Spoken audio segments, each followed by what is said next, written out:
Welcome to this explainer. Today, we're diving into a concept that's literally going to completely deconstruct everything we know about traditional fortune telling, or Saju. Now, we're not here to talk about predicting lucky numbers or anything like that. Our source material challenges us to really rethink what true destiny and, honestly, what ultimate success actually means in our modern world. Let's just jump right in. So, I want to start by throwing a really simple question your way. If you make a lot of money, is that true success? I mean, according to traditional destiny readings, getting that massive wealth, snagging the big promotion, or landing your absolute dream job, that was the finish line, right? It was the ultimate goal. But, our source material completely challenges this preconceived notion right out of the gate. We're going to completely dismantle this whole idea of what it actually takes to fulfill your destiny. Okay, let's unpack this a bit. The source material hits us with this incredibly stark quote. You made a lot of money, but is that success? You end up ruined. Wow, that just completely pulls the rug right out from under our traditional expectations, doesn't it? The argument here is that simply getting the money or achieving the status, well, that's just not the end of the story. In fact, if you don't know what to do next, clinging to that wealth can actually, quite literally, lead to your ruin. But to understand why this happens, we kind of need to look back at where our traditional ideas of destiny came from in the first place. So, historically speaking, why did we even seek out fortune telling? The source actually defines this older era as the ignorant past. Back in times when society was just fundamentally difficult, when people lacked profound knowledge and education, they sought out basic destiny readings literally just to survive. They were asking fundamental survival-level questions. What job should I take? How can I get rich? Am I going to become a CEO? This was an era strictly about basic survival, so the answers people got were purely focused on attaining material security. But as you know, society evolved, and as it did, the actual requirements of our destiny evolved right along with it.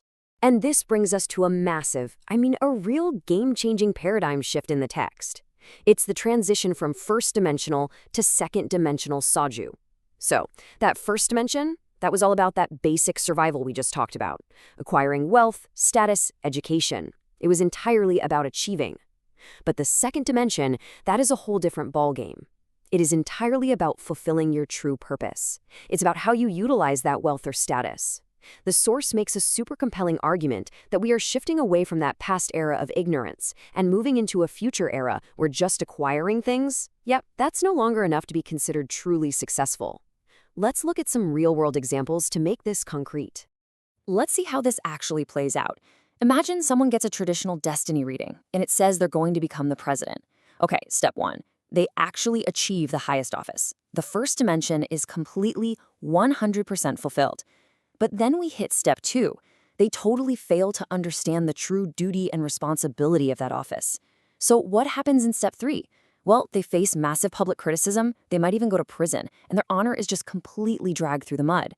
Achieving that massive position meant absolutely nothing because they completely failed the second dimension of their destiny. And hey, the exact same rule applies to everyday wealth too. Take a steel worker, for instance. Imagine a fortune teller says, hey, enter the steel industry and you're going to find great success. Step one, you enter the industry. Step two, you make a massive fortune. Boom! But then comes step three, you end up ruined. Wait, why? Because you have absolutely no idea what to actually do with the money. The wealth literally becomes a burden rather than a blessing because that crucial second-dimensional purpose is entirely missing. The takeaway here is that money without a guiding purpose inevitably leads to disaster every single time. Even early fame isn't immune to this cycle. Think about a superstar athlete. Step one, they gain immense popularity and wealth in their youth. They are riding incredibly high on that first-dimensional success. But time passes, as it does for all of us. Step two, they suffer an illness, or honestly, their fame just naturally fades away as they age. Step three, they end up barely scraping by later in life, maybe working as a coach just to pay the bills. The source asks us point blank, is this true success? And the answer is a resounding no. Reaching that early peak of popularity is not a complete life. So the absolutely crucial point we need to lock in on here is that everything we traditionally thought was the end goal, the money, the fame, the big presidency, is actually just a preparation phase. Like the quote says, the first dimensional achievement is merely a stepping stone for the second dimensional leap. Actually, think of it like this. The attainment is not the finish line. It is literally the starting line for your true life's work. It's just the universe giving you the tools you're going to need to finally tackle your real purpose. Now, let's map out how this evolution of destiny looks chronologically. The source outlines a really specific timeline here. We started in that past era, which was defined by that ignorant pursuit of basic survival and material destiny. Then society reaches the point of achievement, gaining immense wealth, education, and global status. But then the source points to a massive, fundamental shift around the year 2013. This marks the transition into what is called the post-heaven era. And from this point forward, in this future era, we are absolutely required to live our second-dimensional life of purpose. So what does this all mean for us right now, today? Well, it means that living in this post-heaven era, the rules have fundamentally changed. The whole game is different. You can no longer just stop at the first dimension, pat yourself on the back, and call it a day. You are now strictly required to step way beyond mere attainment and focus heavily on your responsibilities. You've got to live both dimensions. You attain the tools, right? But then you must actively figure out how to use them for a much higher purpose. Which brings us to the ultimate question you have to ask yourself. What you do from now on is your life. Let's look at how this applies across the board. If you're rich, how are you going to live and use that wealth moving forward? If you're highly educated, how will you use that knowledge to earn actual genuine respect, rather than just waving around a fancy degree? If you're a leader, like a minister or a president, how are you going to step up and solve society's most incredibly difficult problems? The achievement itself is just the prerequisite. The second dimensional responsibility? That is the actual exam.